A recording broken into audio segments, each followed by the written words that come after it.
Thanks for joining us for the Keeping It Young podcast, conversations about marriage, family, and ministry life. I'm Dave. And I'm Bethlie. And we are glad you've joined us today. Over the last 2 weeks, we've been talking to you about the art of communication, what some people call the language of love. The language of love. And we've enjoyed this series with you, this conversation. And one of the things we learned right away the first week is that communication is one of God's great gifts to us in our marriage. I know that many of you are listening right now are married, and the communication gift is incredible. It's the way you're going to show love. It's the way you're going to talk about plans. We are the only part of God's creation that has this unique gift to talk. Yes. To open our mouth and share ideas and feelings and emotions and hurts, and the whole list goes on and on and on. So if you joined us a few weeks ago, this is just a review a little bit. We learned that communication is a great gift. We learned that it's an old man issue that we all have to face. We battle frustrations, irritations. We get angry. We get bothered. We all have a sin nature. I joke in our meetings that we know our children have a sin nature because they have a mom and they have a father. Yes, they do. And so communication is just, it's an old man issue. And unless we allow the Spirit of God to help us to talk in a way that's pleasing to God, that enhances our marriage, then we're really going to struggle. It's the art of keeping two people on the same page, and it is one of the main issues, one of the main keys, rather, that brought us together. Right. We started talking. And I think after thinking through this, as we've gone through these last 3 sessions, I think communication is not only one of the major keys that brought us together, it's one of the major keys that's going to keep us together. Yes, Wouldn't you agree with that, does. sweetheart? Yes, it does. The times of talking, days off to communicate. Coffee together, a meal together. Communication is vital, not just in your marriage, but also in your home. So this is a great session and a very, very important session for us in light of our marriage. And then last week as we were together, we talked from the Song of Solomon, and it might be a good book for you to read and notice how many times he communicates. Guys, do not buy the idea that, well, talking's a woman thing. It's not to be that way at all. In fact, Solomon is obviously a brilliant man. You see glimpses that he understands agriculture and horticulture. Right. I mean, the list just goes on. And he just plumbs the depth of his experiences and his knowledge in the way he compares her and builds her and strengthens her. He's a pretty amazing communicator. And a lot of times, Beth and I find that couples will think, well, communication, that's the talking stuff. That's that woman of mine. But the fact of the matter is all of us should be working at this art of communication. I remember somewhere along the way reading about a tombstone, an epitaph on a tombstone. It said it was somewhere in an English country churchyard. And there's just a real faint etching left on the tombstone, but if you're able to read it, it says, "Beneath this stone, a lump of clay, lies Arabella Young, who on the 24th of May began to hold her tongue." Ooh. And I suppose her husband might have put that on there. And boy, if he did, he was an unwise husband for sure. Oh, my. Somebody had to put that on there after she died. Well, maybe she wasn't too wise herself. Hopefully that's not an indication of their marriage, because that could be indicating that things were really bad. So as we looked in the Song of Solomon, though, we took one little section of their conversation and showed that he was very personal and very public with his praise, and she was very passionate with hers. Right. And they were very descriptive about how they felt about each other. And it is important that our words are used wisely. And so in this final session about the art of communication, Beth and I just want to give you just some real simple challenges. And the first one would be this: work hard in your marriage relationship to speak sweet words to one another. Words that are tender, loving, encouraging, positive. It matters, you husbands out there, it matters that you say things like, "Sweetheart, you are so beautiful." Those are sweet, tender words. Yes. My wife will say, "Honey, you the man." And you know what? That we chuckle at that. People will often laugh. In fact, one of the assistant pastors at our church, he often, if he's around me, he'll say something like, "You the man," because he's heard my wife say that so many times. "Oh my, Dave Young, we know he's the man." And it's really wonderful to be known for having sweet words. Yes. Sweetheart, do you have any thoughts on this idea of learning to speak sweet words? Our culture is so harsh. They are. They're very harsh. And I think we're going to talk about that in just a minute, about using a soft word or soft tone. But I would say under sweet words, have terms of affection for each other. In our culture, we use all kinds of terms. We label each other. And unfortunately, there are words that are thrown around like stupid or ugly or other demeaning words that I can't think of right now. Just terrible words. And so take all of those out of your vocabulary if you ever use them for your spouse, and replace them with terms of affection. That's really good. You can say things like, hey, that's love, really or hey, handsome, or hey, beautiful, or hey, sweetheart. Things like that. Yeah, that's really great. My father-in-law would say, hey, hot lips. Yes, that's a good one. Or some such. And you that have parents, as an aside here, we could even stop and say that training your children to treat each other sweetly is a real training for marriage. Right. And so not allowing your sons to ridicule or to belittle or to bite at their sister. Right. Or even their younger brother. Or their older brother. Right. Sweet words are essential. There's another word that we would suggest to you as well, and that's using soft words. The Bible says in Proverbs 15 and verse 1 that a soft answer turns away wrath. And I think that's both for the angry person and the one who is the recipient of the anger. And sometimes when a person finds themselves becoming angry, the first thing that happens is their blood pressure goes up, they start becoming tense. And as you become tense, your throat tightens and your lips purse together. Yes. And the next thing you know, your words come out and they are harsh. Yes. And they are a little higher in tone. And they have an edge to them. We've all seen the couple in the grocery store or in the airport. And the next thing you know, their words are, he's tense and she's tense. And it's just awkward for everybody. Yes. We didn't even know these people. And all of a sudden, they're having an argument and we're all bothered. The Bible says when you feel yourself becoming angry and you start being bothered on purpose, you have to lower your tone. You have to, on purpose, with the power of the Spirit in your life, you have to speak softly. Yes. And that is so vital. If your spouse has an anger problem, that may be advice for you as well. When I'm angry, I have to ask the Spirit of God to help my words to be soft. But when someone around me is becoming angry, I also have to ask the Holy Spirit to help my words to be soft. So it's our response to one another, and it is vitally important. Not just that we have sweet words. Sweetness is important in a marriage. And don't let people tease you about it. Don't let people laugh at you about being sweet to each other. Oh, my word, they're so sappy. Or sometimes people will say, oh, my word, you can tell they're newlyweds. They'll get over it. That's a terrible way to think, especially for those of us in the church. We are so pro-marriage that our words ought to evidence, my goodness, they're in love. He really likes her. Oh, my soul, he really is in love. She adores him. And some people will say that enviously, which is a sign that we need to work on the marriage ourselves. But some people will say that almost sarcastic. Oh, my word, she adores him. That's a terrible way to think, because Bethlie and I always wanted a sweet marriage. Right. And we set out at the very beginning, let's just be sweet. Let's love each other and build each other. So there's the sweet words and there's soft words, because emotions come into your marriage and you need to get ready for them. Some days you get up on the wrong side of the bed. The bumper sticker says, sometimes I wake up grouchy.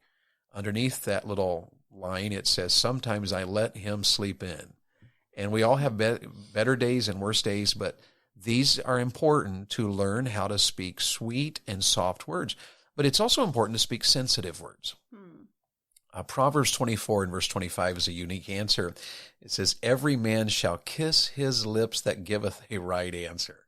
And that sounds like that's kind of a weird thing to say, but the point he's making there is that sensitive words make a difference. They do. And the sensitive words are important. Contempt is always dangerous. We've seen that in our conferences and our counseling. When a couple, one marriage counselor said, when a couple begins to show contempt for each other, the marriage is almost over. And the key to that is sensitive words. Frustration and anger are always dangerous because they remove that sensitivity. And life has any number of opportunities for sensitivity. And some of you are in the newlywed stage. You haven't been married very long. So you're working on being sensitive to each other, even as you're getting to know each other. You're going to find things about him. I didn't know this, and I'm not sure I like it. Or I didn't know she was this way. I'm not sure I like it. But this is your spouse. So you're sensitive about it.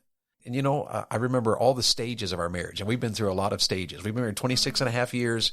We had the newlywed stage. We had the we're expecting children stage. We're moving out of this apartment stage into a fifth wheel. We lived 16 years full time in a fifth wheel with our family as we traveled and RVing in our ministry. We've had we're raising toddlers stage.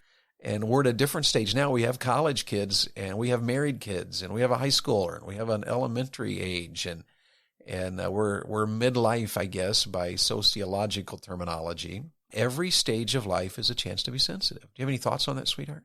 Well, I would say even turning it around the other way, just being understanding of each other when one of you has had a bad day.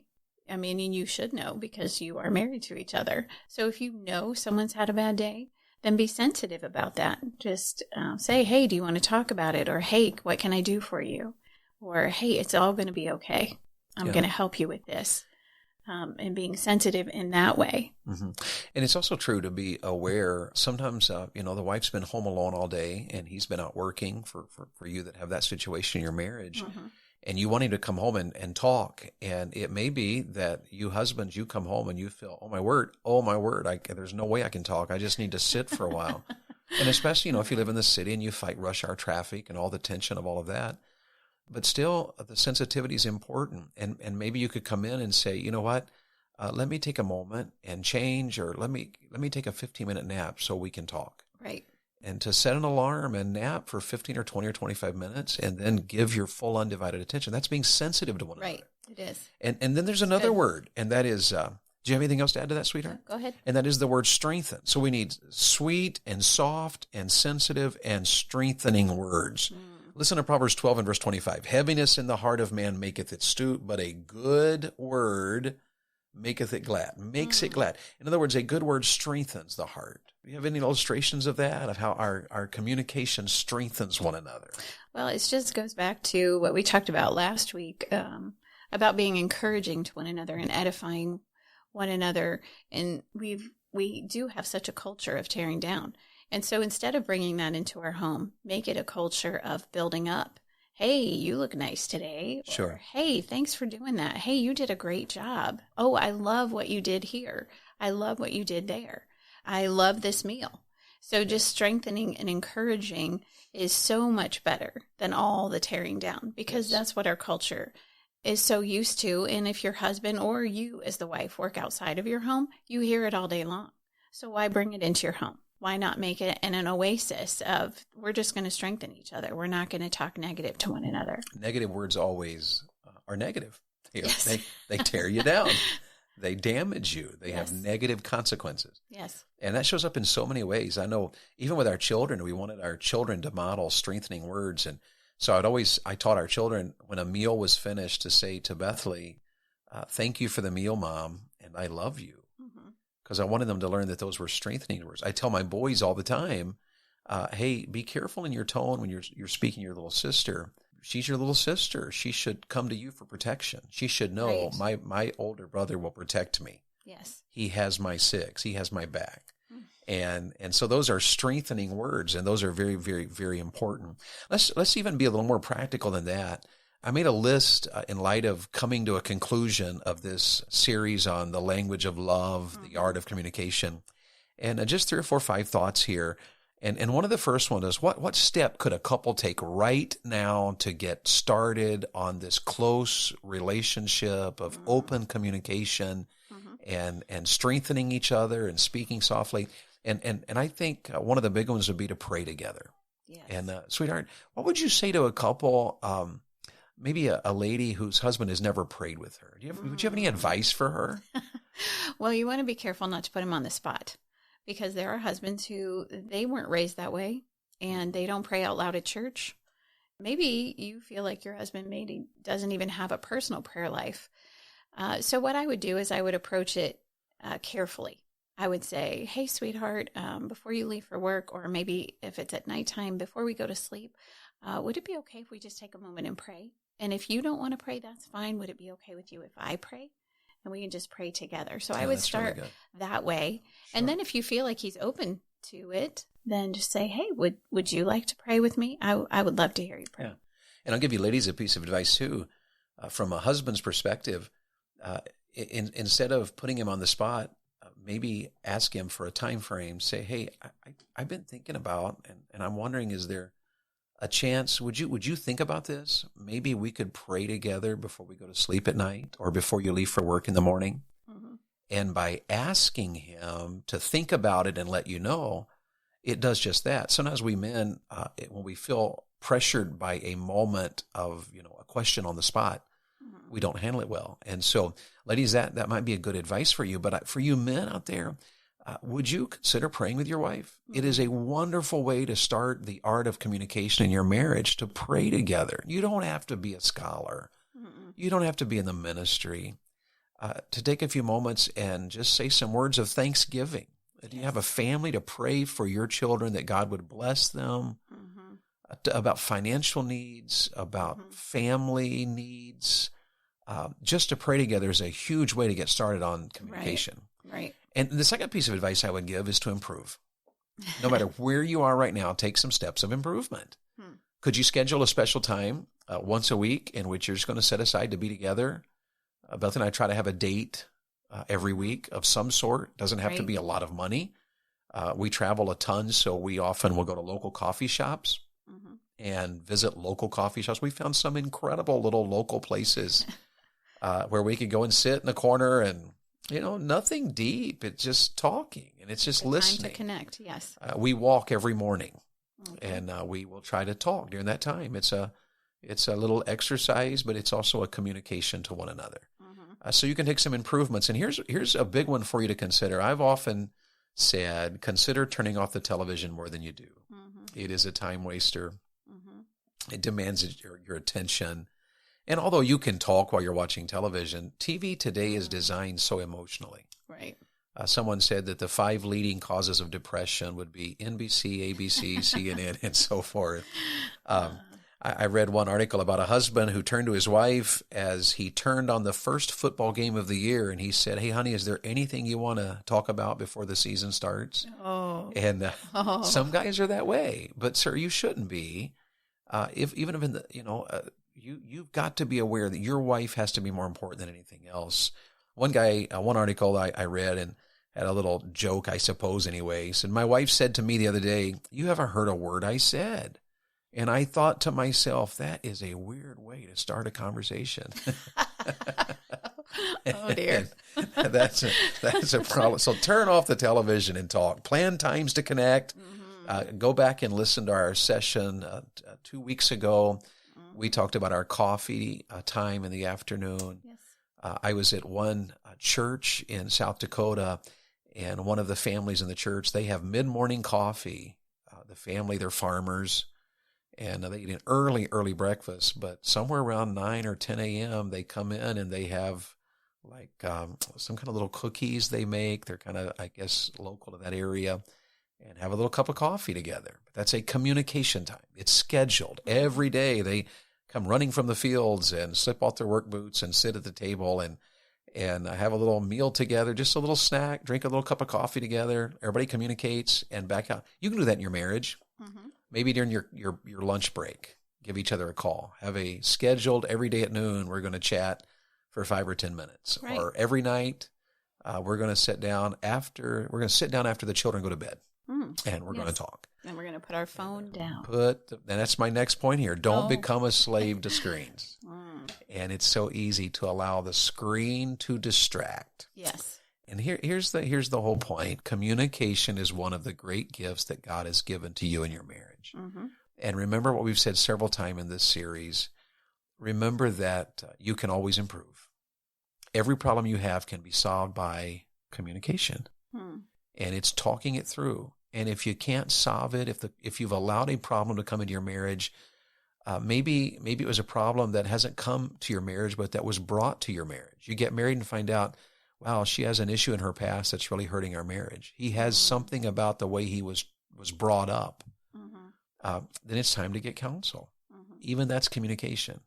God gives us, for those of us that are believers, we have the Bible, we have pastors, your pastor's wife, you have pastoral staff, you have ministry leaders, Sunday school teachers, connection group leaders. There's any number of opportunities today to get the help you need in your marriage. Right. And so Bethlie and I wanted to just take a few weeks to talk with you about this art of communication. One of the great things about being married is that we can communicate, and communication brings a lot of pleasurable experiences to a marriage relationship. Any final thoughts, sweetheart, before we have to close today? I would just say it's time to talk. It's time to talk. And with that note, our time is gone. This is Keeping It Young, and Bethlie and I are thankful that you've joined us today. The Keeping It Young podcast is a Bax 5 Media production. All rights reserved.